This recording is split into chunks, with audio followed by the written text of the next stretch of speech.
Hoy es la fiesta de San Gregorio Magno y aunque quiero seguir con las reflexiones sobre la Biblia y leer un par de pasajes y meditarlos un poquito durante el tiempo que tenemos, no quería dejar de hablar de este santo. El otro día mencioné a los cuatro grandes doctores de la iglesia y se me había olvidado su nombre, es decir, se me había olvidado que él era uno de los cuatro grandes doctores latinos de la iglesia, junto con Ambrosio, Jerónimo, Ambrosio y Agustín. Y el cuarto es Gregorio, llamado Magno. Hay pocos papas llamados grandes, León y Gregorio, y no recuerdo a ningún otro más. Se podría decir tanto sobre este papa, que era de una familia noble, bien educado, estudió leyes y estaba bien preparado, y eh, siendo solamente un diácono menor, lo eligieron con rara unanimidad papa. Antes había estado de embajador en Constantinopla. Fue amigo de Leandro de Sevilla, de una familia muy famosa española, Isidoro de Sevilla, la hermana Fortunada, creo que se llamaba, y Fulgencio, Florentina, la hermana. Así que quería hacer esa conexión con España, pero este papa fue elegido en esa época del año 590, así que es una época muy antigua, ¿verdad? El año 590. Y aunque él era de la tradición o monje benedictino, ya estaba la regla de San Benito y el movimiento benedictino de monjes, de estudiosos, oradores de la Sagrada Liturgia. El canto gregoriano toma su nombre del Papa Gregorio, aunque no está muy claro qué tuvo que ver él con ese tipo de canto, ¿no? Pero a mí lo que siempre me llamó la atención de él es que desde el mismo momento que fue elegido papa, todo el gobierno civil de la ciudad de Roma se había quebrado. De modo que el papa este se vio obligado a estar metido tanto en asuntos espirituales como temporales. Los bárbaros estaban en Lombardía y la ciudad de Roma llena de refugiados. Por eso yo digo, uno de mis grandes temas es que la gente que a veces se apega a una etapa de la iglesia y son muy conservadores y se creen que el catolicismo es lo que ellos conocen de una época normalmente reciente de la iglesia, si supieran la historia, verían cuántos ejemplos de diversidad y de respuestas a situaciones diferentes ha habido en la historia de la iglesia. Y este es un gran papa, santo, doctor de la iglesia y de los pocos llamados grande. Entonces se tuvo que meter a trabajar con toda la provisión de comida y otras necesidades para una población que se moría de hambre. Reorganizó el patrimonio de Pedro, ciertas tierras que les habían donado, latifundios vastos, dice, de la cual la Santa Sede era dueña, no solamente en Italia, sino en Sicilia, Dalmacia, Gaula, el norte del África, y apuntaba o nombraba directores, rectores directamente responsables a él ¿verdad? Y su meta era la paz, la paz. Tengo varias fuentes acerca de él que quisiera hablar. Sobre este mismo tema de la ayuda a los pobres, es muy interesante. Él venía de una familia muy adinerada, ¿verdad? Y el primero en donar para los pobres era eh, la familia suya, donando tierras. Dice que Gregorio comenzó agresivamente a exigirle a sus eclesiásticos que fueran a buscar y aliviar a personas necesitadas y reprochaba, las reprochaba, y se me fue la página, las reprochaba si no lo hacían, ¿verdad?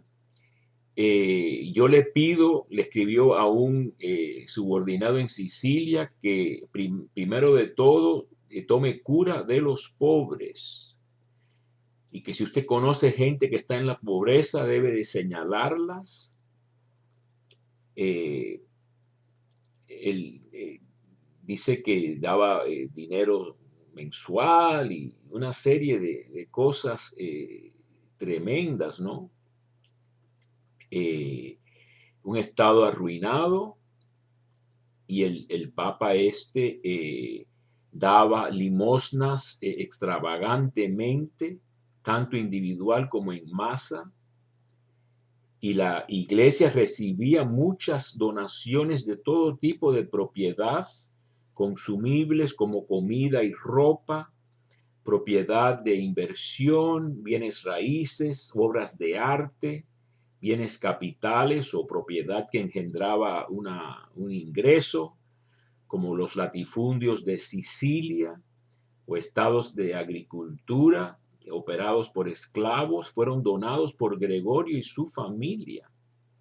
La iglesia ya tenía un sistema para circular consumables, cosas que se podían consumir a los pobres, y asociada con cada parroquia había un diaconado, oficina del diácono. Así que fíjense, nada más una idea de cómo se tuvo que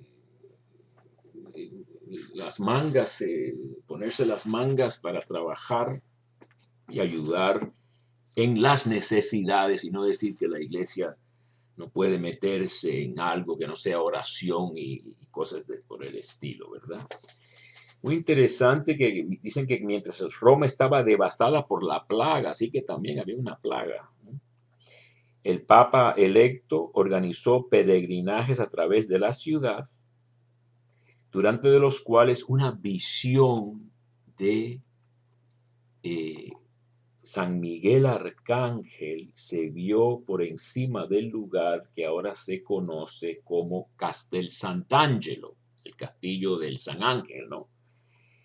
Con una espada, brindando una espada, y que inmediatamente se acabó la plaga y Roma aclamó al nuevo Papa como obrador de milagros. Tuvo un pontificado que duró 14 años, y dicen que después de muerto, el pueblo fue el que lo aclamó como santo inmediatamente, ¿no?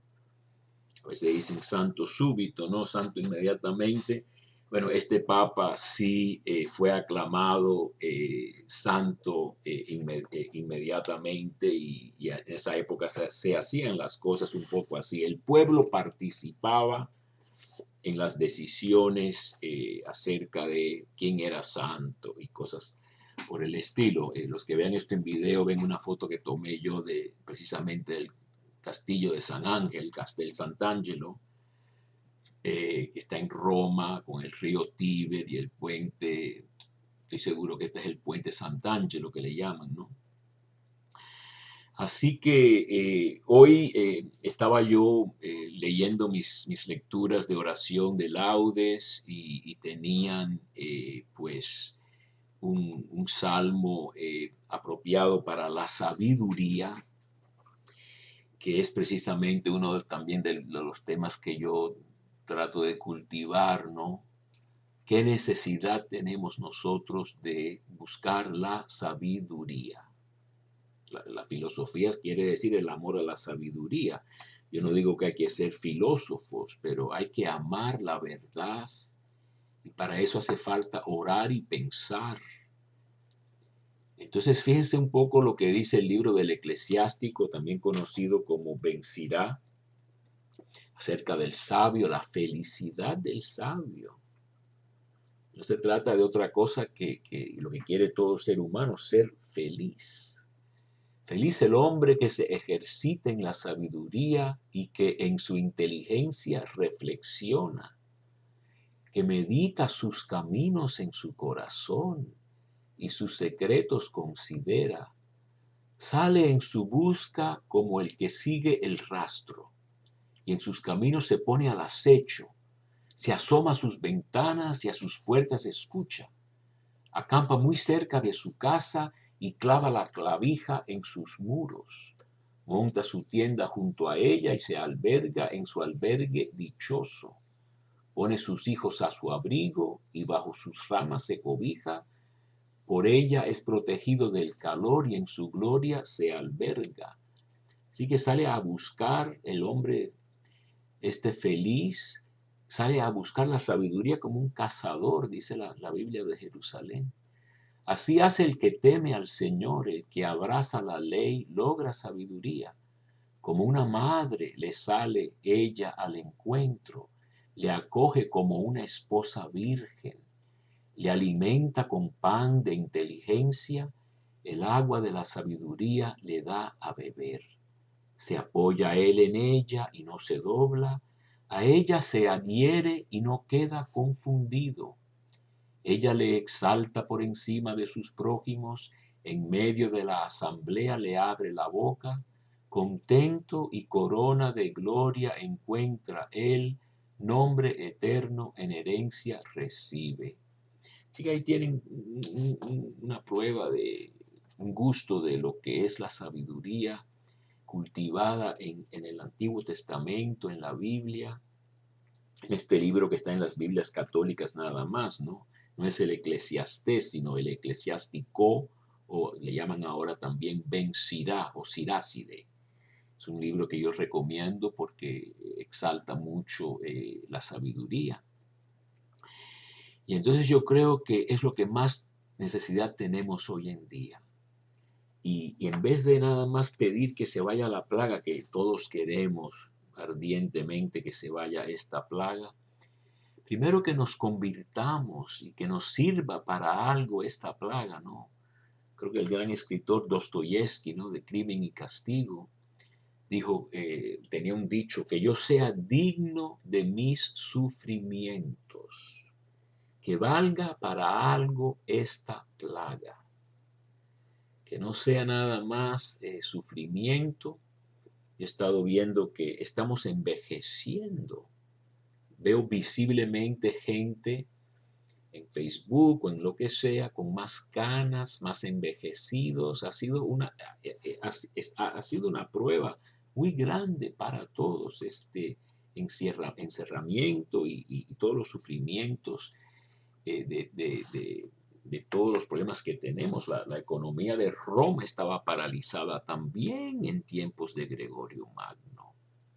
Pero esas cosas se resuelven, yo creo, según la ley del Señor, no con medidas humanas, pensamientos humanos sobre la economía, basada en cosas liberales o egoístas. La enseñanza de la iglesia es que el ser humano viene primero.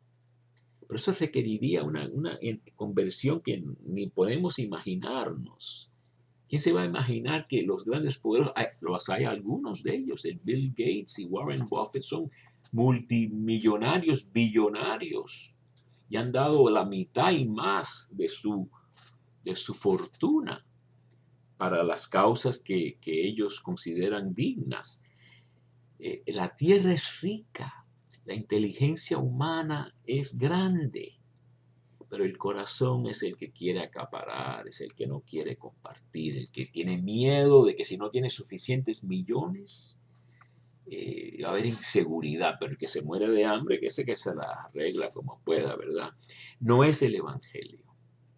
Y no es el ejemplo de hoy de Gregorio Magno. Y con eso tengo que parar.